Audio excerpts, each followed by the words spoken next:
देगा तन में डाको,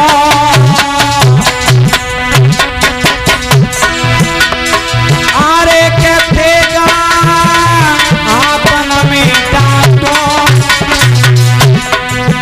जा वृक्ष पे फल लगे आए बाए हम नीचे से काटो, जिस वृक्ष पे फल लगे आए बाए हम नीचे से काटो।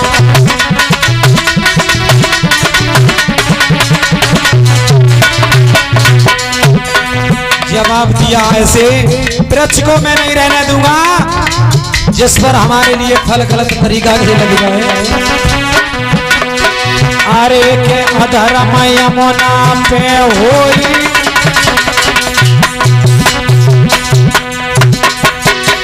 तब जोड़े दोनों आप कंस के बोले बहन होई भैया।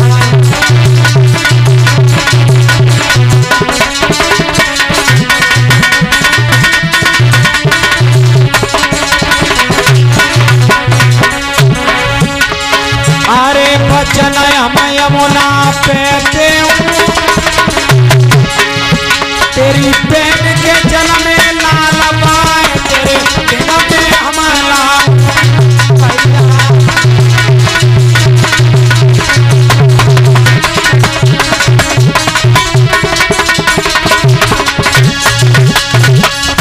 जवाब दिया, चिंता मत करो। कंस ने जब बालों को पकड़ लिया तो कंस के जो बहनोई वसुदेव थे उन्होंने हाथ जोड़कर गिरा सुनाई है, क्या कर रहे हो? अरे केसों को छोड़ दो, तुम क्यों अधर्म कर रहे हो? तुम्हें डर है बालकों का? वो बालक हम तुमको सभी बालक देते रहेंगे। कन्हैया तैयार हो रही? परीक्षित महाराज इधर कंस केसों को नहीं छोड़ रहा है। जवाब दिया, आकाशवाणी कभी झूठ नहीं जा सकती है। मैया देव की तड़प रही है, भैया भैया तू मेरे केसों को छोड़ दे, क्यों अधर्म कर रहा है? हाथ जोड़कर मैया देव की कहने लगी, भैया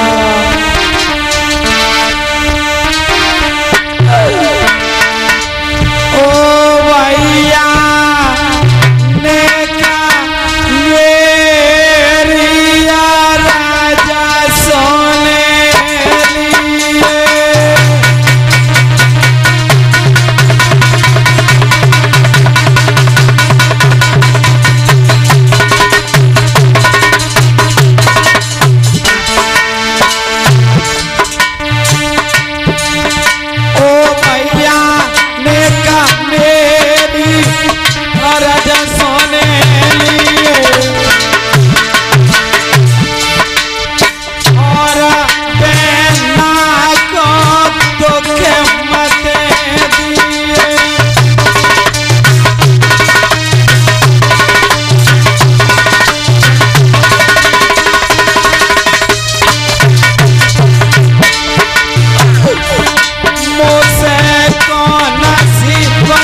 भैया देव की कहने लगी, भैया तू क्यों अधर्म कर रहा है, क्यों कर रहा है? कंस कहने लगा, बहन आकाशवाणी कभी झूठ नहीं आती है। श्री सुखदेव जी महाराज परीक्षित को कथा श्रवण कराने लगे। जवाब दिया है, कंस जब किसी प्रकार से नहीं माना है तो बसदेव हाथ जोड़कर कहने लगे देवकी इसे वचन दे दो कि हमारे आंगन में जो भी संतान होगी इसे मैं दे दूंगा। मैया देवकी ने भी वचन दिया, बसदेव ने भी वचन दे दिया कि मैं तुम्हें 8 पुत्र दे दूंगा।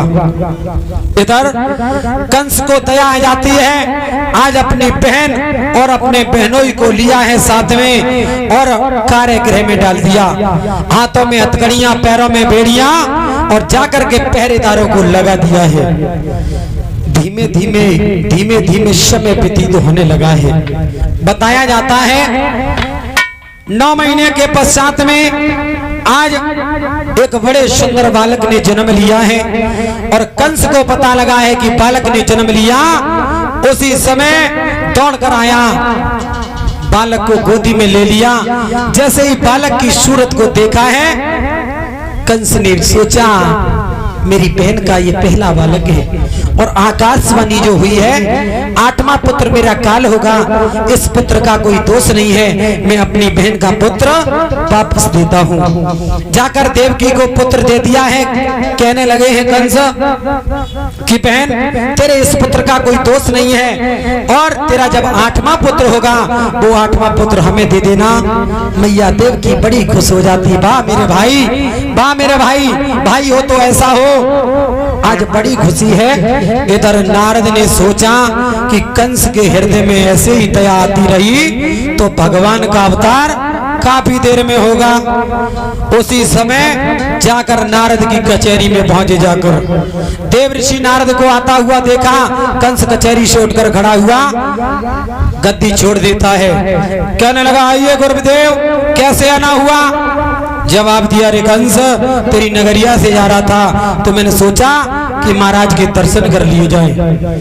और तू ये बता देवकी जो पुत्र हुआ था उस पुत्र का क्या हुआ? जवाब दिया, महाराज आकाशवाणी 8वें पुत्र की हुई थी, उसमें उस पुत्र का कोई दोष नहीं था, इसलिए मैंने वापस कर दिया। नारद हंसने लगे अरे तू तो बहुत भोला है, तुझे क्या मालूम है? कमल की एक पुष्प की कमल दिया है हाथ में, जवाब दिया इनकी पंखुड़ियों को गिनो कितनी है? तो कंस पंखुड़ियों को गिनने लगा है। 1 2 3 4 5 6 7 8। जवाब दिया, अब अगली से गिनो।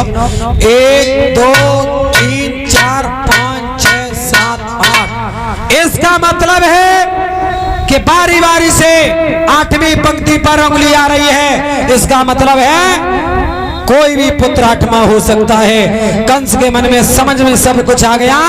कंस नंगे पैरों से दौड़ा। मैया जिस पुत्र को दुग्ध पान करा रही थी, जिसका नाम रख चुका था, जिसका नाम कीर्तिमान रखा गया था, उस बालक को पकड़ करके कंस ने छीन लिया और जाकर वही चट्टान में मार दिया।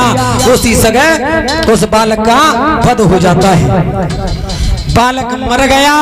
मैया देवकी ने देखा, हाय मेरा लाला, ये क्या हुआ? रोने लगी है।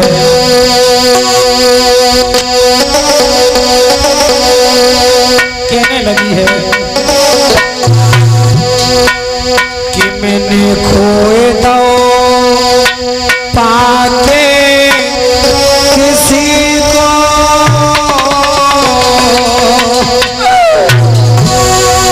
आगे लग जाए इस जिंदगी को खोए तो।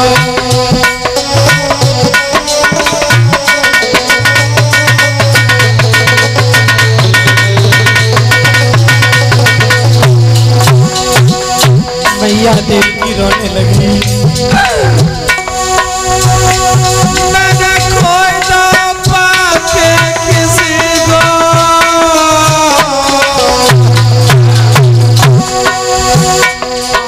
लग जाए,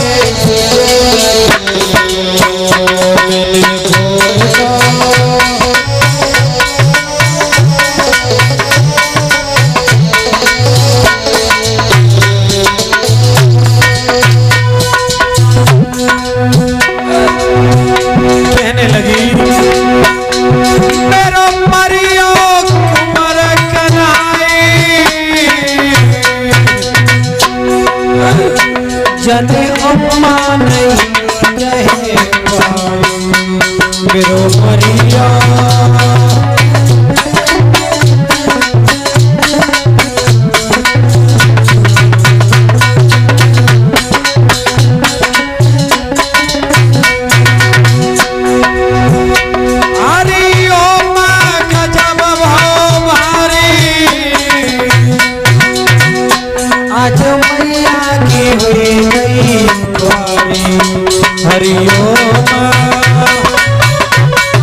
मैया देव की तड़प रही है, इधर कोई सुनने वाला नहीं है। बताया जाता है कि धीमे धीमे अब समय व्यतीत होने लगा है।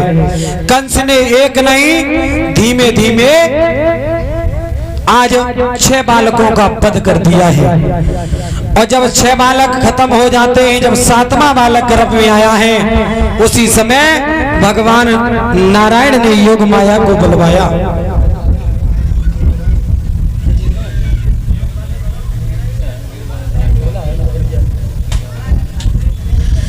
योग माया को बुलवाया, जवाब दिया है। जब 7वां गर्भ आया है तो योग माया से भगवान बोले हैं, अरे सुनो शारदा माता, माता मेरी भज मथुरा को जइएरी, और देवकी सोहे रंग मेल में गर्भ के तुझे लइएरी।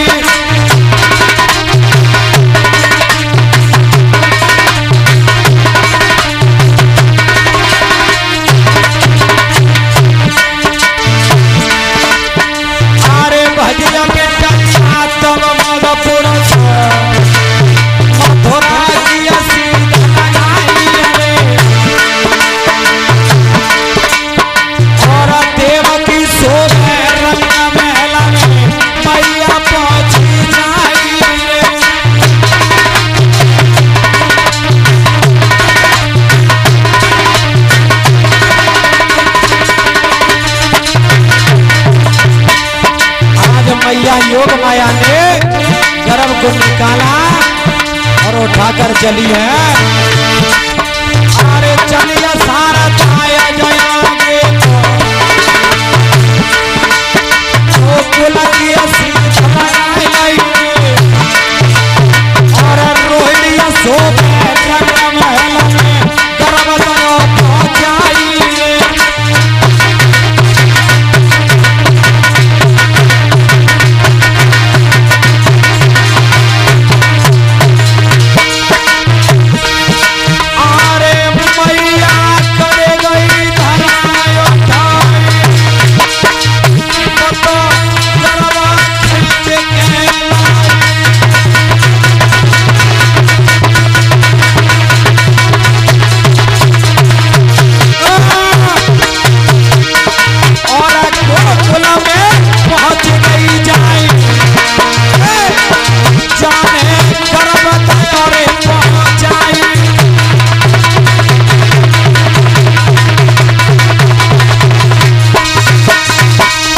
बताया जाता है मैया रोहिणी के गर्भ में प्रवेश कर दिया उस बालक को।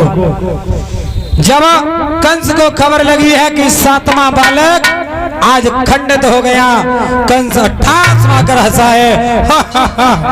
हमारे डर के कारण देवताओं की भी बाड़ी आज झूठ साबित हो गई। श्री सुखदेव जी कहने लगे, हे राजन परीक्षित, इधर धीमे धीमे जब समय व्यतीत हुआ है तो आज जब 8वां पुत्र गर्भ में आया तो भगवान नारायण ने जाकर मैया देवी को साक्षात दर्शन दिए हैं। बताया जाता है इधर कंस ने जब सुना है कि 8वां पुत्र अब आ चुका है गर्भ में, तो बताया जाता है कि 8वें गर्भ की बारी थी, कंस के यहाँ तैयारी थी, और राजा था पहरेदारी पर, और जेल में बहन बिचारी थी। इधर जहाँ 4-4 पहरेदार लगे थे वहां पर 8-8 पहरेदार लगा दिए। मंत्री को आदेश दिया, अब 8वां पुत्र गर्भ में आ चुका है, कोई भी सिपाही सोना नहीं चाहिए। ठीक है महाराज। मंत्री जाओ जाकर के सभी सिपाहियों को लगा दो। महाराज हाँ ऐसा करो, नाश्ता पानी और बढ़वा दो।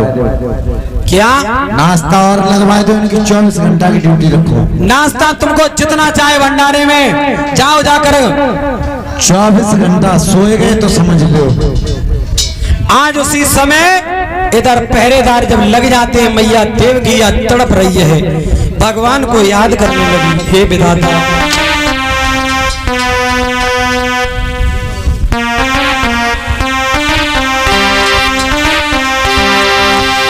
अरे मेरी विपत्ति हरा करतार और देवकी जेल भी चरोवते मेरी विपत्ति हरा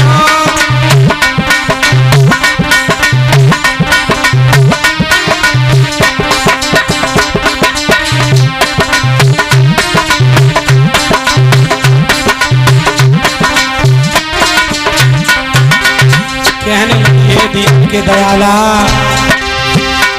मेरी विपत्ति हरा करतार देवकी जेल भी चरोवते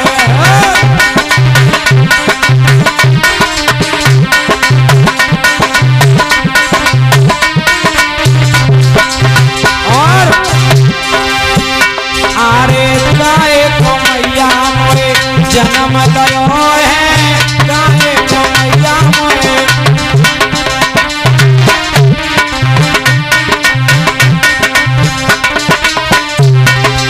और मोए जन्म तो देवी मारा देवकी के लगी चरोते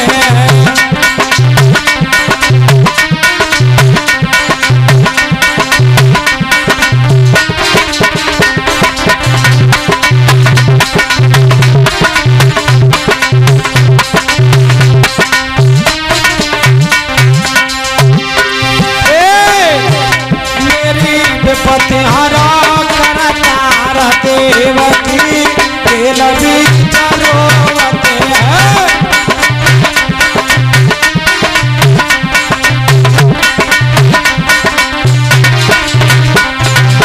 और अरे का सुख मोए विवाह करने को का सुख मोए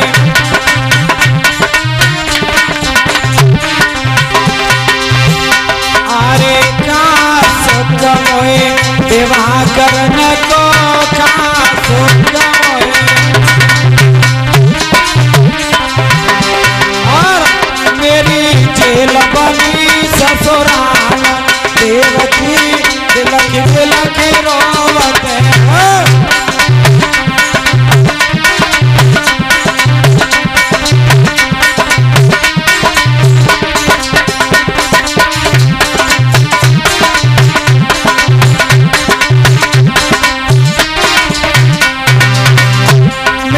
विपत्ति हरा करतार देवकी के लगी चरोवते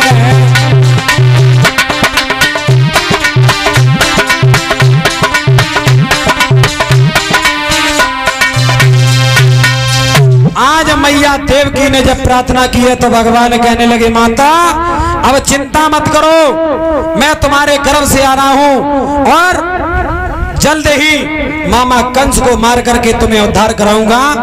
बताया जाता है आज भादों का महीना है और भादों के महीना में आधी रात के समय भगवान का अवतार हुआ है।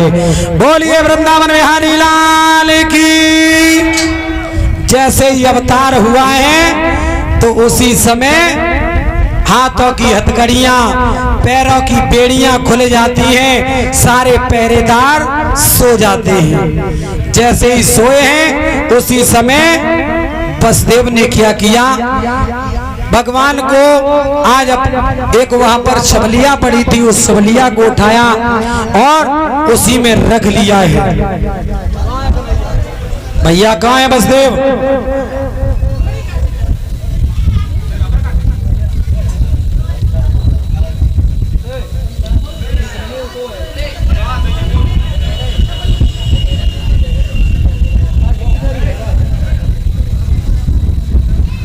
वसुदेव कहाँ है? आज वसुदेव लेकर के भगवान को